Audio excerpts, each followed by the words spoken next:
Vitalik met en avant un gros problème de sécurité sur Bitcoin, c'est la fin du monde. Salut, c'est Magicoire, ici on est là pour la tech. En effet, la sécurité de Bitcoin commence à être menacée par sa propre adoption. Mais il y a des solutions et c'est ce qu'on va voir dans cette vidéo. Mais d'abord, petit quiz pour vous.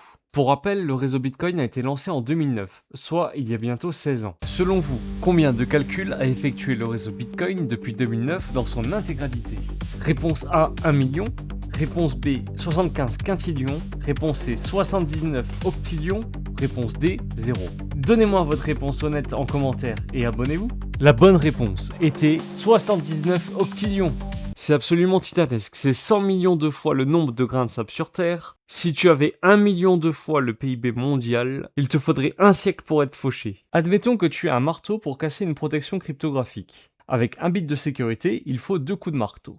Avec 10 bits de sécurité, il y a 2 puissance 10 coups de marteau à effectuer, soit 1000 essais. Avec 32 bits, 4 milliards. Et ceci augmente de façon exponentielle.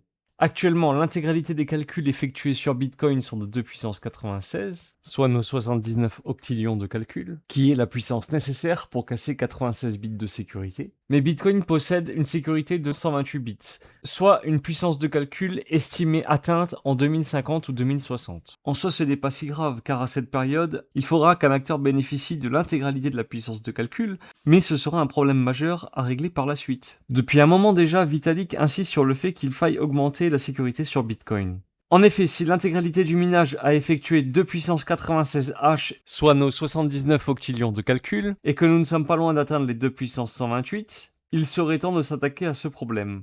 Si Vitalik met en avant les 256 bits de sécurité, c'est pour éliminer les attaques quantiques possibles sur le réseau Bitcoin. Le problème du quantique, c'est qu'il testera directement toutes les possibilités en même temps.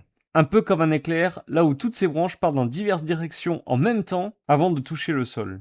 Contrairement à un ordinateur conventionnel où chaque possibilité est testée une après l'autre. Ce domaine de l'informatique bat des records chaque mois, mais on est encore loin de pirater Bitcoin. Passer à 256 bits de sécurité sera un atout majeur, ce qui permettra à Bitcoin d'être résistant aux attaques quantiques. On va passer de 301 décillions de possibilités à 115 quatuors vigintillions. En 2009, on disait déjà que 128 bits c'était énorme.